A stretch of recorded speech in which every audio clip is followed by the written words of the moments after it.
Hi friends, welcome to அபிகலை recipes. Friends, நான் இன்றைக்கி உங்கள் கூட என்ன விஷயத்தை ஷேர் பண்ணிக்க போகிறேன்னா, வீட்டில் வந்து ஜாதி மல்லிப்பூ செடி எப்படி ஈஸியாக வளர்க்குறதுங்கிறத பற்றி சொல்ல போகிறேன். வாங்க ஃப்ரெண்ட்ஸ், பார்க்கலாம் எப்படின்னு. பாருங்கள் ஃப்ரெண்ட்ஸ், இதுதான் என் ஜாதி மல்லிப்பூ செடி. இப்போ நிறையா இது துளிர் விட்டு மொக்கு விட்டுருக்கு. அது எப்படின்னு சொல்லி சொல்கிறேன். இது இப்போ அதுவும் இல்லாமல் இது வந்து மழை சீசன்.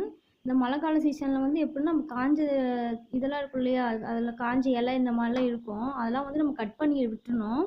அப்போ தான் இந்த மாதிரி புதுசாக துளுத்து விட்டு அதுக்கப்புறம் வந்து நம்மளுக்கு நல்லா பூ எடுக்கும். நம்ம காஞ்சதெல்லாம் செடியோடய விட்டுட்டோன்னா அது அப்படியே காஞ்சிரும், செடி சீக்கிரம் வளராது. பாருங்க ஃப்ரெண்ட்ஸ், எப்படி நல்லா துளிர் விட்டு நல்லா மொக்கு விட்டுருக்குன்னு. இதுக்கு நான் இயற்கை உரம் இந்த மாதிரி மட்டும் தான் பயன்படுத்துவேன்.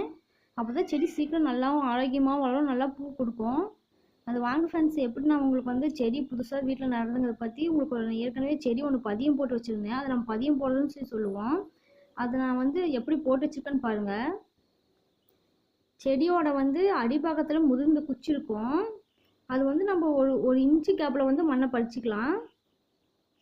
அதை மண்ணை பறித்து லைட்டாக அந்த அடிக்கோலை வந்து வச்சு அது மேலே நம்ம வந்து மண்ணை போட்டு க்ளோஸ் பண்ணிடணும்.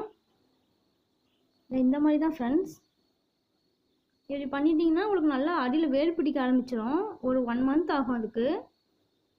அது பாருங்கள் ஃப்ரெண்ட்ஸ், நான் வச்சது எப்படி நல்லா வளர்ந்துருக்குன்னு. இந்த மாதிரி புதுசாக தளிர் விடும். இந்த மாதிரி தளிர் விட ஆரம்பிச்சிருச்சுனாவே வந்து நம்மளுக்கு செடி அடியில் வேர் பிடிச்சி வளர ஆரம்பிச்சிச்சுன்னு அர்த்தம். நான் இப்போ வந்து முன்ன போட்டாலேயே பழைய குச்சி அதை வந்து கட் பண்ணி விட்டுருவேன். அதுக்கு பாருங்கள், நான் இந்த மாதிரி அடிபாகத்தில் முதிர்ந்த குச்சி மாதிரி இருக்கும். நம்ம இந்த மாதிரி போட்டோம்னா தான் நம்மளுக்கு சீக்கிரம் வேர் பிடிக்கும் செடி.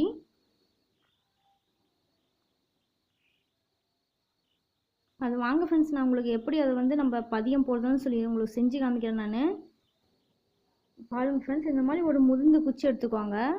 நம்ம ஒன்று காமிச்சிருந்த வீடியோவில் அந்த மாதிரி தான் எடுத்துக்கணும். இளந்தண்டு அந்த மாதிரி எடுத்தோம்னா சீக்கிரம் நம்மளுக்கு வேர் பிடிக்காது.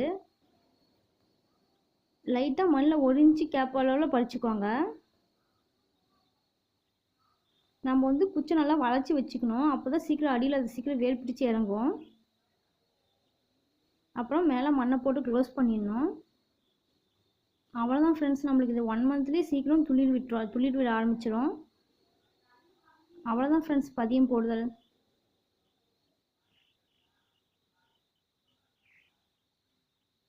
ஓகே ஃப்ரெண்ட்ஸ், என்னோடய வீடியோ உங்களுக்கு பிடிச்சிருந்தா லைக் பண்ணுங்கள், ஷேர் பண்ணுங்கள், கமெண்ட் பண்ணுங்கள், மறக்காமல் சப்ஸ்கிரைப் பண்ணுங்கள்.